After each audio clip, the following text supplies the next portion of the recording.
I transmigrated into the story of a novel, and a fragment of memory surfaced in my mind. I had just secured a 20 billion yuan project, yet my CEO fiancé gave the credit to her boy toy. And now she wanted me to be his assistant.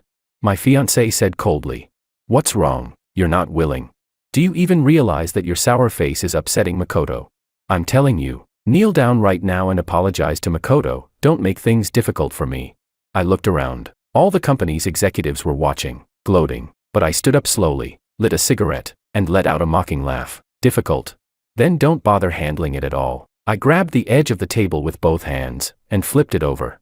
Chapter 1. That night, at the celebration banquet, my CEO fiancé, Willow Lu, sat at the head of the table beside her recently returned crush, Makoto. She held up a wristwatch worth 5 million yuan and stood. This time, our Lu Corporation managed to secure the 20 billion North City project entirely thanks to Makoto's efforts. Here, I officially announce that the position of vice president of the group will be taken by Makoto. This watch, apart from the bonus, is an additional gift to him. When she finished, she personally placed the watch on Makoto's wrist. The whole room fell silent in astonishment. Everyone knew that it was me who had worked overtime for a month, drank until my stomach bled, and finally secured that project. Makoto was merely my assistant. And now President Lu gave all the credit to Makoto alone. But the senior executives present had been in the business world for years. They were all shrewd foxes. Their surprise lasted only a few seconds before they recovered. They quickly raised their glasses to toast Makoto, one after another. When they glanced my way, their eyes were full of disdain and mockery. Makoto is truly impressive, less than 3 months in the company and he's already landed such a major deal. Exactly. Makoto really deserves the title of overseas elite. What a bright future ahead. We'll be counting on your guidance, Vice President Makoto. In an instant, the private room filled with a festive, fawning atmosphere. Makoto, beaming with pride, clinked glasses with everyone in turn. From time to time, he shot me a provocative look. Willow Lu laughed and scolded playfully. "Oh come on, stop crowding around Makoto, at least give me, the president of Lu Corporation, a chance to express my gratitude too, right?"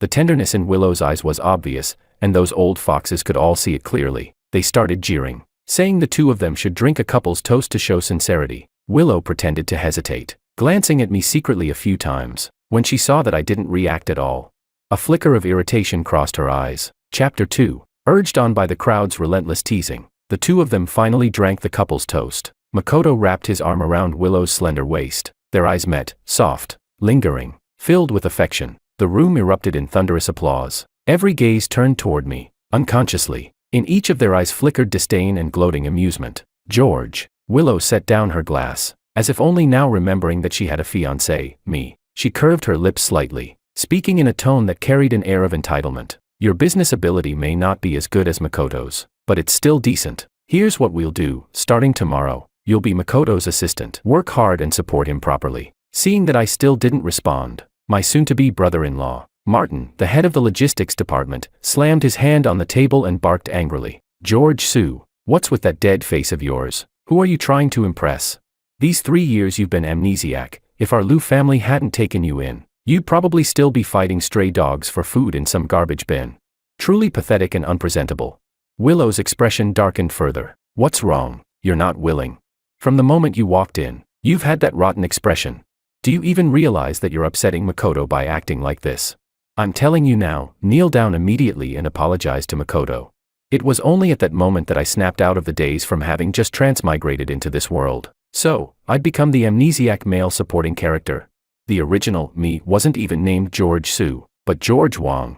He was the president and largest shareholder of the #1 conglomerate in City A, the Wang Group. Chapter 3. 3 years ago, due to a malfunction in his private jet, he was forced to parachute out. Although he survived, he lost his memory. He wandered aimlessly for days. By coincidence, he came across Willow racing her car in the suburbs, and she crashed badly. The car caught fire, and Willow was trapped inside. It was the original George who risked his life to pull her out. Barely a minute after the rescue, the sports car exploded violently. When Willow Lu learned that her savior had lost his memory, she took him home out of gratitude, because the jade pendant George wore had the character Su engraved on it. The Lu family began calling him George Su. George stayed with the Lu family for a while. At that time, the Lu family's company was in serious trouble, business was plummeting, and bankruptcy loomed. Willow was exhausted, unable to eat or sleep properly, constantly running herself ragged. As the heroine of the novel, Willow was Of course, stunningly beautiful, with a curvy, seductive figure.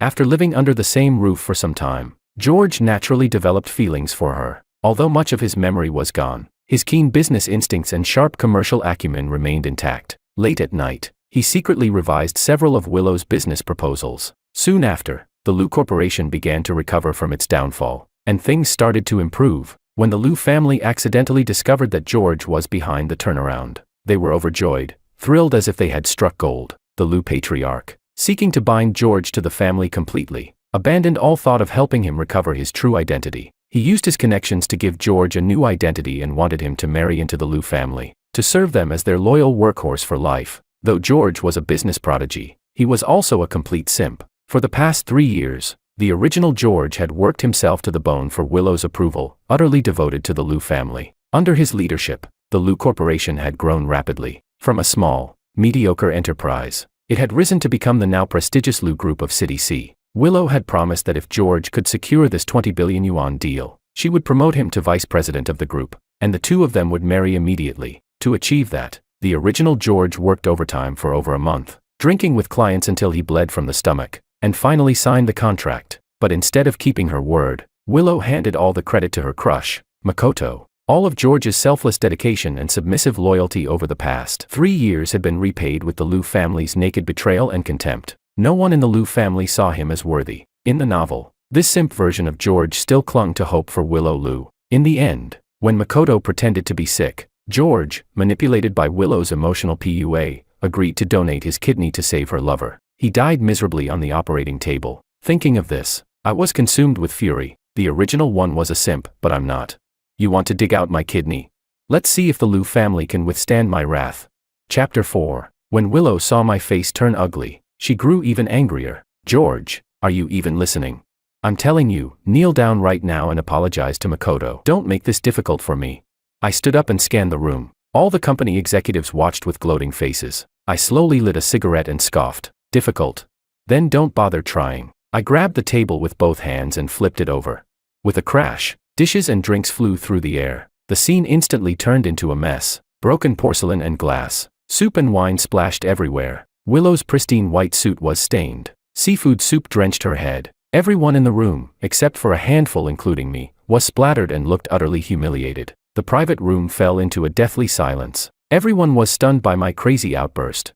Willow snapped back to reality and exploded with rage. George, are you insane? After a brief moment of shock, Makoto's eyes quickly lit up with wild delight. He clutched Willow's sleeve with a wronged look. Willow, it's all my fault. I shouldn't have taken this project. George must be jealous. Willow, why don't we just give the credit for this project to George? I don't care what happens to me. Willow, distressed, immediately pulled him in to comfort him. Makoto, you're so kind. How could it be your fault? It's all because George is narrow-minded. I really gave him too much face. She turned to look at me, her gaze dark as night. George, hurry up and kneel to apologize to Makoto, or don't expect me to forgive you. My brother-in-law Martin had only just wiped the caviar off his face. A vein bulged on his forehead as he grabbed a bottle of red wine and barreled toward me angrily. George, you coward, are you fucking asking for death? Heh. Before transmigrating, I was a national Sanda champion. Although the original was a simp, he'd been pampered for years and remained in excellent physical condition. Little Martin's scrawny build, did he really dare come at me? With a thud, the wine bottle smashed against my forearm and shattered. Wine and glass shards sprayed everywhere. The executives gasped and quickly scattered. A flash of excitement lit my eyes as I seized Martin by the throat. I slammed him down to the floor. Chapter 5. I grabbed an empty wine bottle and smashed it down on his head. Bang. Oh. The bottle shattered again. Shards flying everywhere. Martin's scream pierced through the entire private room. Blood gushed down his forehead. The once arrogant young master of the Liu family was now rolling on the floor, groaning like a dying dog. Ah, my head. Sis, help me. I'll kill him. Martin clutched his bleeding head, his eyes burning with venomous hatred. The room fell dead silent. Everyone was frozen in shock by the bloody scene before them. Those executives who'd been gloating earlier had gone pale as paper. Several female executives screamed in terror. Willow was completely stunned. She couldn't believe that the once submissive, compliant men before her had suddenly turned violent. George, how dare you? She shrieked and rushed toward me. I raised my hand and slapped her across the face. The sharp crack echoed throughout the room. Willow's head snapped to the side. The room was struck dumb again. Was this really the same simp who used to obey every word of President Liu? For the first time, panic and confusion flickered in Willow's eyes. She covered her reddened cheek, staring at me in disbelief, her voice trembling. You actually hit me. I slapped her again, this time on the other side of her face. Willow, if I hadn't saved you back then, the grass on your grave would already be 3 meters tall. For the past 3 years, I've given you everything, heart, soul, and effort. I even turned your nearly bankrupt family business into the corporation it is today. I kicked her in the knee, her legs buckled, and she fell straight to her knees. And how did you repay me? You treated me like a dog, calling when you pleased, dismissing me when you were bored. I worked myself to death to land that 20 billion project for you. And you turned around and gave all the credit to your boy toy. You dared to drink a couple's toast with him right in front of me. I slapped her across the face again, harder this time. Where's your shame? Ah. Willow Liu, the proud president of the Liu Corporation, was now on her knees, being slapped by the men she had always looked down on. Humiliation burned in her chest. She struggled to stand, but couldn't, and screamed hysterically, George, you've lost your mind. Forget the facts for a second. Wasn't all of this something you chose to do just to please me? You love me so much. Isn't it just because you were jealous seeing me drink with Makoto? Can't you be a little more generous? Chapter 6. Hey, of course. This was exactly the kind of cliché scene straight out of a girl's romance novel. I couldn't help but laugh, irritated by how absurd her words sounded. Be more mature, I mocked. I crouched down and grabbed her delicate, pale chin. Then, since you're already kneeling in front of me and taking the hits, why don't you be the one to act mature? Pretend nothing happened. All right. Just then, I felt a gust of wind rush toward me from behind. Instinctively, I dodged and kicked. Bam. Makoto, who had been about to attack me with a bottle, took my kick straight to the stomach and went flying. He slammed hard against the wall and slid down, groaning in pain. Damn it, this fake pretentious coquette even dares attack me from behind. I rushed toward him, grabbed his hair, and smashed his head against the wall again and again. In a women's novel world, logic doesn't work, only physical solutions do. Willow, seeing Makoto getting beaten up, went crazy. George, stop. You can hit me all you want, but if you dare lay a hand on Makoto, you'll pay for it. Call the police, quick, I want that bastard thrown in jail. The executives, still paralyzed by fear, finally snapped out of it. They scrambled to pull out their phones to call the police. I froze for a second. Was there even police in this girl's novel world?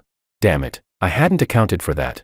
I quickly regained my composure, leaned close to Makoto, and whispered a few words in his ear. His face instantly twisted, turning pale as wax. He screamed in panic. No, don't call the police. Hang up now. Chapter 7. For a few seconds, everyone stood frozen. No one knew whether they should continue the call or not. Seeing that Makoto could behave properly, I decided to forgive him for now. Willow immediately ran to him, her eyes full of worry. Makoto, his face pale and contorted, spoke quickly. Willow, don't call the police. The company just secured this crucial contract. If word gets out and it affects the partnership, the losses for the group would be immeasurable. And besides, you and George are an engaged couple. If this gets to the media, the reputation of the Liu family. This Makoto really deserved his title as the protagonist. Quick-witted, clever, and smooth-tongued. And as expected, his reasoning deeply moved Willow. Tears welled up in her eyes. Makoto, you're so kind. Even in this condition, you're still thinking about the company and the Liu family. I didn't bother exposing him. That Makoto was a venomous snake, and I planned to use him against the Lius. Before leaving, I gave Makoto one last kick. Then I turned and walked toward the door. Willow, furious, stood up shouting, George, what do you think you're doing?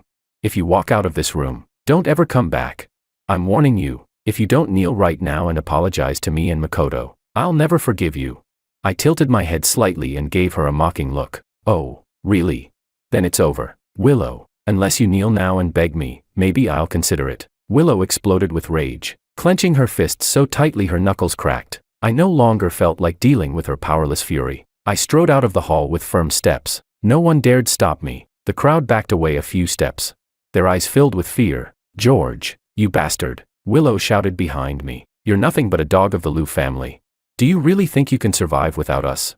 I didn't stop or even glance back. According to the original story, the Wang Corporation was still powerful under the leadership of its vice president, Anna. I didn't return immediately to the Wang Group headquarters. First, I went to the police station to retrieve my ID.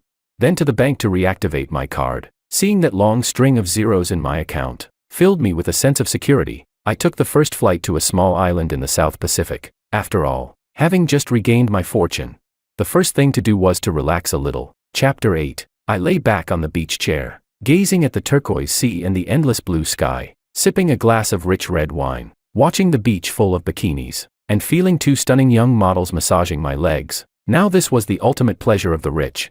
But good things never last long. Only 3 days had passed when Anna showed up. Anna's beauty even surpassed Willow's, especially those long, slender legs of hers, miles ahead of Willow's. She looked at me, covering her mouth as tears streamed down her face. I touched the jade pendant hanging on my chest and let out a sigh. That pendant had been a gift from Anna Sue. The engraved character Sue was her family name. She had been a poor student sponsored by the Wang family, living in their home since childhood. After graduating from an elite overseas university, she joined the Wang group as an intern. Through her own hard work, Anna had climbed her way up from the bottom all the way to vice president. After the original George disappeared, she kept the news tightly under wraps to maintain the company's stability. For 3 years, she had never stopped searching for me in secret. In the novel's original plot, after George Wang's death, Anna went completely insane, fell into darkness. The Liu family vanished overnight, wiped off the face of the earth. But Anna, in the end, couldn't escape the law either. Her ending was tragic and pitiful. I grinned at her cheerfully. Anna, long time no see. Suddenly, she lost control of her emotions and threw herself at me. Her fists, carrying a faint fragrance, rained down on my chest like a storm. George Wang, you bastard. Do you have any idea what these 3 years have been like for me? You disappeared for 3 whole years. Do you know how hard it's been for me to keep the board under control? Do you know how worried I was about you? I thought you were dead, and yet I had to pretend every day like nothing had happened. I thought I'd never see you again. Sob. When she finally tired herself out, she collapsed against me, crying softly, her fragrant shoulders trembling uncontrollably. I held her tightly, and a wave of pity welled up in my chest. I'm sorry, I said gently. I lost my memory these past 3 years. Only 3 days ago did everything come back to me. She jerked her head up, her face full of shock. I slowly told her everything that had happened over the last 3 years. The Liu family. Anna's eyes turned cold. The Liu group that suddenly rose to power in City C over the past 3 years. I nodded. They deliberately hid the truth about my accident and memory loss 3 years ago, just to tie me down and make me their servant. A flicker of icy killing intent flashed in Anna's eyes. They dared to treat you like that.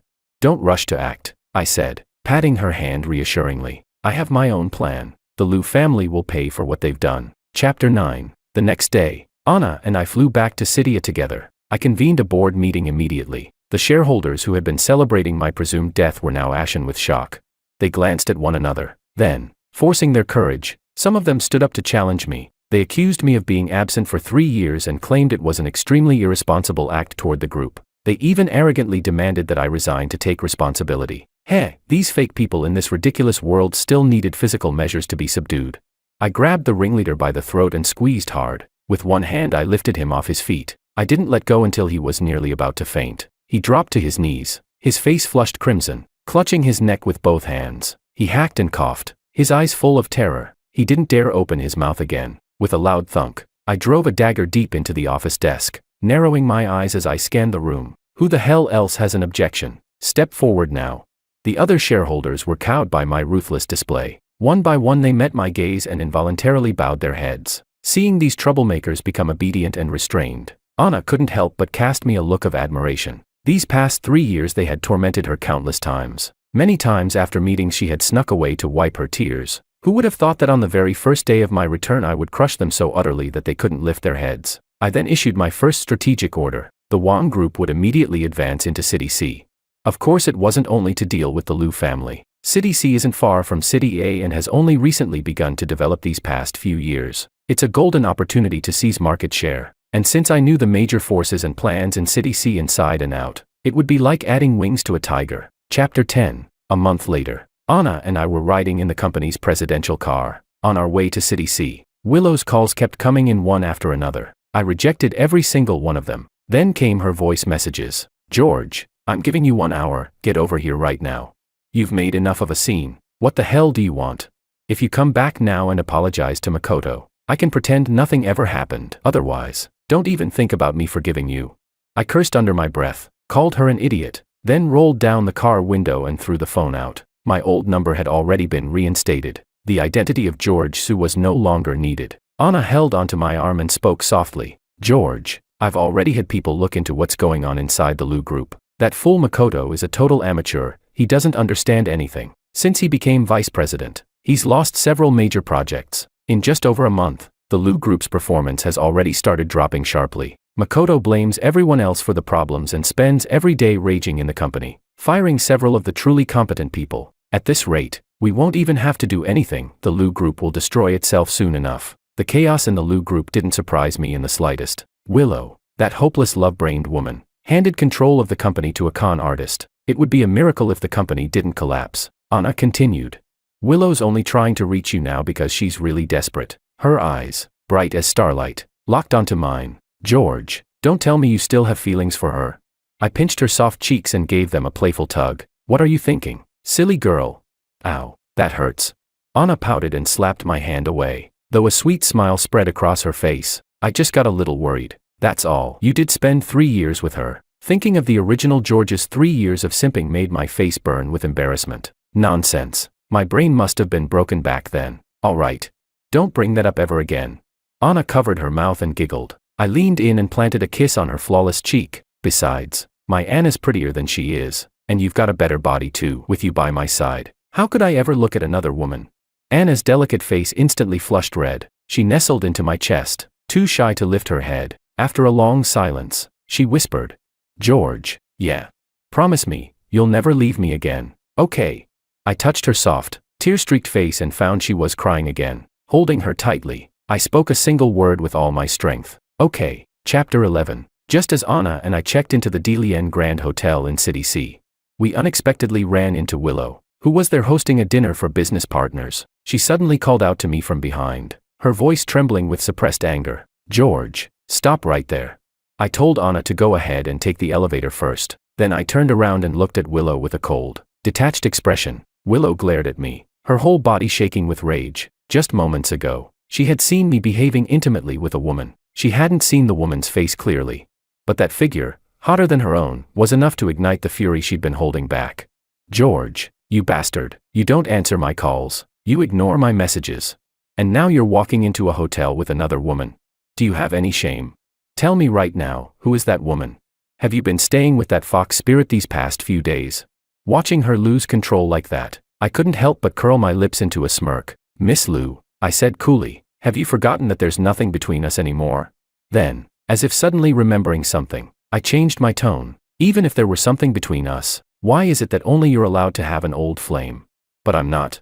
As expected, when your heart is filthy, everything you see looks filthy too. That last line was one she herself had once thrown at me. The night Makoto returned to the country, Willow had hosted a welcome party for him. The original George had gone to pick her up, only to catch the two of them hugging at the bar entrance. He'd stormed up to confront her, furious, but Willow had looked annoyed and impatient. George, there's nothing between me and Makoto. If there really were, would I still be engaged to you? As expected, when your heart is filthy, everything you see looks filthy too. Now, I returned those exact same words to her, word for word. Willow froze for a moment, then let out a laugh. George, you really are something. You loved me so much, and now you found a woman just to put on a show. You're just trying to make me jealous, aren't you? Hoping I'll pay more attention to you. Heh. Let me tell you, your little tricks don't work on me. All this time you've been avoiding the company. Trying to prove that the Lu Group can't survive without you. Trying to see me fail and laugh at me. George, you really are vicious. Yes, fine, I admit it, without you. The Lu Group has had some trouble this past month, but you probably don't know yet, do you? The top company in City A, the Wang Group, is expanding into City C.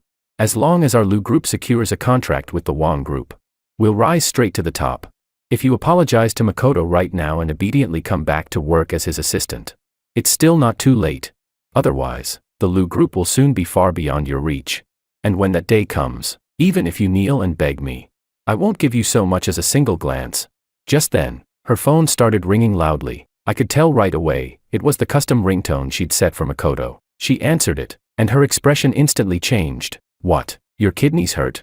Wait there, I'll be right over. She hung up and hurried off, completely forgetting I even existed. Heh, so even after I'm gone, Makoto still won't give up. Still scheming to get at my kidney. His good days were almost over. Once Willow left, I turned to my assistant, who was standing nearby, and gave a calm order. Hire a private investigator. I want every move Willow and Makoto make watched closely. The assistant nodded quickly and rushed off to make the arrangements. Chapter 12. Why stay in a hotel when a big villa is so much more comfortable? The next day I had my assistant arrange the purchase of a top-tier estate. The assistant told me that Willow had been hanging around the Dalian Grand Hotel these past few days trying to track my whereabouts. But that hotel was a Wong Group property. There was no way anyone there would leak information to her. A week later, the Wong Group's 10 billion project went up for public tender at the Dalian Hotel. Anna and the company executives had gone to the venue early to set things up. I arrived shortly after with my assistant and bodyguards. To my surprise, at the hotel entrance we bumped into the Lu party. Willow looked very pretty, her makeup immaculate. Makoto and Martin were at her side, dressed in bespoke suits and carrying themselves with arrogant airs. When they saw me, Martin froze for a moment, then sneered, "George, what are you doing here? Can't make it anywhere else." "Huh, come apply to be hotel security," Makoto scoffed. "Maybe he's here to bid on Wong Group's 10 billion project," Martin mocked, glancing at the entourage behind me. "That guy, he really thinks hiring a few actors makes him a business tycoon. He's nothing but a waste our Lu family coddled. What right does he have to compete for Wong's projects?" I loosened up, my joints popping with a crack. I gave those two idiots a half smile, half smirk. My hands are itching again, feel like smacking two fools," I said. Martin and Makoto's faces changed in an instant. Both of them immediately took 2 hurried steps back. Their brutal beating at the celebration banquet was still fresh in their memories. Fear showed across their faces. "Why you, don't get crazy," Martin barked, trying to sound fierce but showing his weakness. "This is Wong Group's turf." I stepped forward another couple of paces, taunting. "So?" Makoto kept backing away, his voice starting to crack. "George, I advise you to behave. We're here to bid today. If you cause trouble, Wong Group won't let you off."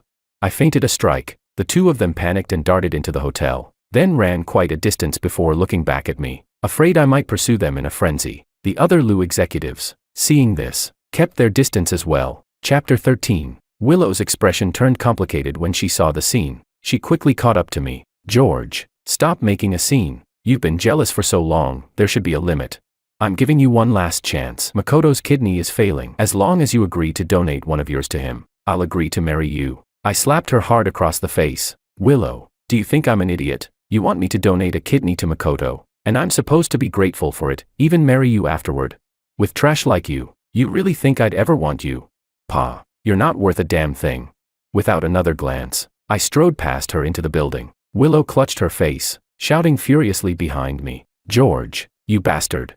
Even now, you're still playing hard to get with me. I'm telling you, you're finished. When I win Wong Group's 10 billion project, I'll make you kneel before me and beg."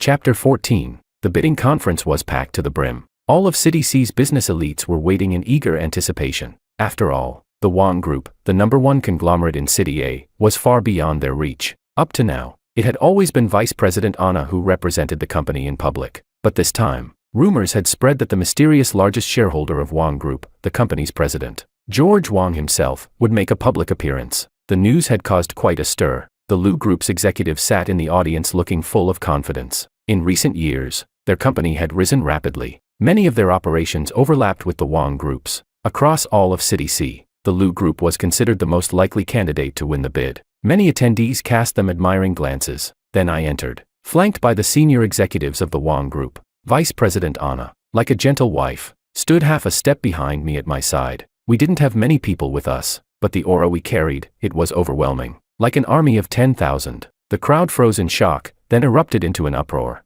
Many recognized me immediately. Wasn't I that ex-fiancé from the Lu family, that almost son-in-law? How was this possible? How could he be the legendary president of the Wong Group, George Wong? The entire Lu delegation was dumbfounded. Willow screamed and jumped to her feet. "No way. How could you possibly be George Wong? You're just my simp. How could you ever be the president of the Wong Group?" The moment those words left her mouth, every Wong Group executive's expression darkened. Anna's face turned cold instantly. She grabbed the microphone and snapped sharply, "Miss Lu, if you dare speak disrespectfully to the president of Wong Group again, I'll have security throw every single one of you out right now."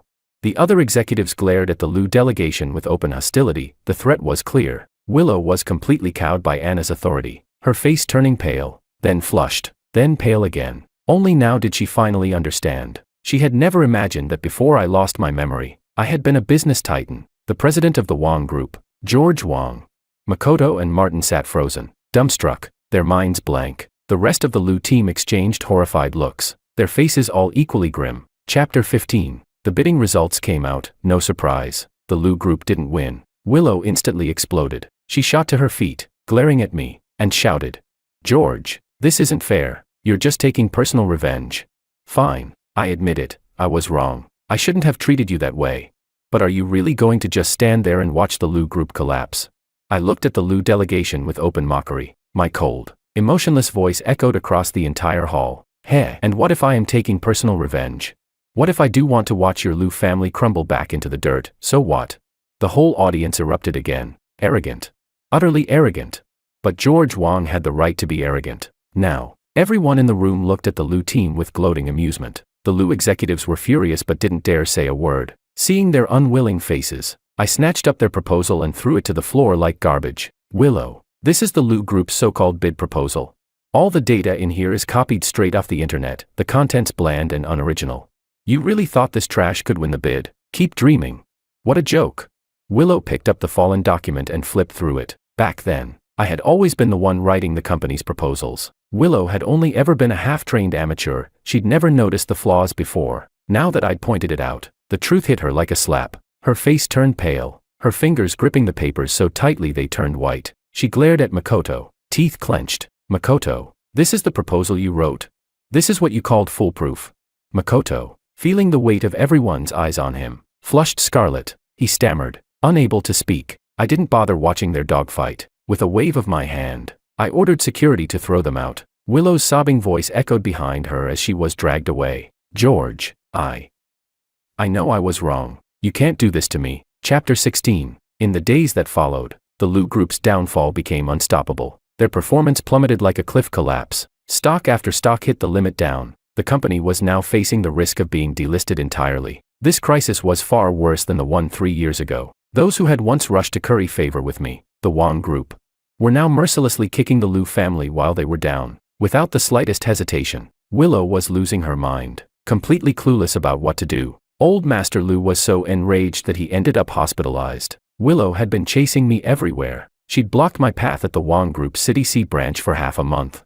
And when she found out I'd returned to City A, she stood outside the Wang Group headquarters for more than a week. That day, just as I stepped out of the Wang building, Willow suddenly dropped to her knees with a thud. George Wang, I was wrong. Please save me, save my Lu family. Our company is finished, I don't know what else to do. It's all my fault. As long as you're willing to help me, I'll do anything. George, I'm still clean. I never let Makoto touch me. Please, give me another chance. I looked down at her coldly from above. Her hair was a mess, her eyes sunken, her whole face haggard. The arrogance she once wore so proudly was long gone. Willow, you still have the nerve to ask me for help? I worked myself to the bone for your Lu family for 3 years, and what did I get in return? You wanted me to be your pretty boy's assistant. Tell me, what were you thinking? Your Lu family's going down, why don't you beg Makoto to save you? Why come to me? Willow shook her head desperately, tears streaming down her face. I was wrong. George, I'm sorry. Makoto, he's a bastard. He ran off with all of the Lu Group's liquid assets. Her eyes were full of regret, and she sobbed so hard she could barely breathe. But I asked her an entirely unexpected question. Willow, do you still remember Cameron? The men you and Makoto framed and sent to prison. Chapter 17. In this story, Willow, Makoto, and Cameron had once been classmates. Willow was a spoiled rich girl, a pampered heiress. Makoto was the notorious school bully, and Cameron was just a poor student they both tormented for fun. Where there is oppression, there is resistance. One day, when Cameron was once again forced to kneel and slap himself, he finally snapped and fought back, injuring Makoto in the process. The result? The breakfast stall run by his single mother, who had raised him alone, was smashed to pieces by hired thugs. Every time she tried to reopen, it was destroyed again. Then, Makoto and Willow joined hands to frame Cameron for theft, and he was thrown into prison. During that time, Cameron's mother went everywhere begging for help. No one was willing to lift a finger. She became increasingly unstable, but still forced herself to keep working the breakfast stall, trying to scrape together enough money for an appeal. When the stall was destroyed once more, she completely lost hope. Cameron's mother ran straight into the street, and was struck by a speeding truck, killed instantly. Makoto's parents, realizing the disaster their son had caused, immediately sent him overseas. When I mentioned Cameron's name, Willow's sobs stopped abruptly. Her face went ghostly pale, her eyes darting nervously. How do you know about Cameron? I didn't answer her. Instead, I threw a stack of photos right into her face. Take a good look. Willow, Makoto went missing abroad 6 months ago. These photos were taken by the foreign police. They've confirmed that Makoto was murdered 6 months ago. Willow's mind went blank. It felt like her skull had exploded. No, impossible. Her scream echoed through the air, her eyes wide with terror. If Makoto's dead, then the one who's been with me all these months, who is he? I let out a cold, cutting laugh. Who do you think? Do you know what I said at the celebration party that made Makoto panic and yell not to call the police? I just said one word, Cameron. After killing Makoto, Cameron had undergone extensive plastic surgery to become his double, all for the sake of vengeance. Willow looked utterly drained. As though all the strength had been sucked from her body, she collapsed to the floor, trembling, her eyes filled with horror and disbelief. So, all this time, her voice quivered so much she could barely form the words. I've been with a murderer. And I let my Liu family fall to ruin for a murderer. Chapter 18. I let out a mocking laugh and continued coldly. Oh, it's far from over. The overseas police also discovered that Makoto's killer was a professional hitman. You said Cameron ran off with all of your Liu group's liquid assets. With that kind of money, he could hire enough killers to take out an entire family. Do you really think Cameron would stop with Makoto? That he'd spare Makoto's family, or your Liu family? Willow's pupils shrank sharply. She stood frozen, her eyes filled with terror. And no, impossible. I crouched down, meeting her trembling gaze. Willow, you helped frame Cameron. You're just as guilty for sending him to prison, and for his mother's death. Do you really think Cameron will spare you? At that, Willow completely broke down. For a long time, she could barely speak. Then, trembling, her voice returned, hoarse and panicked. What do I do? What should I do? She grabbed onto my pant leg, crying hysterically. George Wong, please help me. You know so much, you must be able to find Cameron's whereabouts. Right. I was wrong. George Wong, I really was wrong. Please, save me. I slowly stood up, brushing the dust off my suit. Willow, everything that's happened to you, you brought it upon yourself. You're just getting what you deserve, and now you want to repent. Too late. Just then, my phone rang abruptly. When I answered, my assistant's anxious voice came through. President Wong, we just received news. Makoto's parents were in a car accident overseas. They both died on the spot. I had the call on speakerphone, so Willow heard every word clearly. Her body started trembling violently, her face going completely white. Looks like. I hung up and looked down at her with a faint, cold smile. The revenge has already begun. Without another glance, I turned and walked away, flanked by my bodyguards. George. Behind me came Willow's heart-wrenching scream. Later, my assistant reported what happened afterward. Willow went straight to the police, but it was too late. Old Master Liu had his oxygen tube pulled out in the hospital. He died that very night. Martin was found dead in a woman's bed. Only Willow survived, placed under police protection. But when she heard that her father and brother were dead,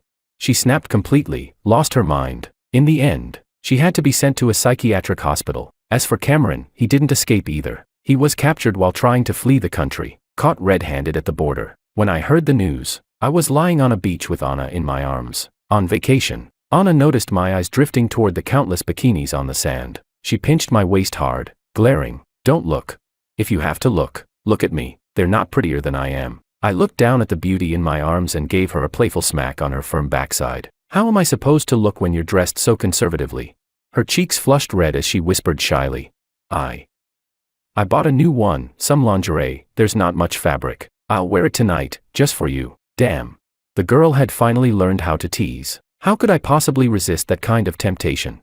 I pulled her close, tilted her chin up, and kissed her deeply.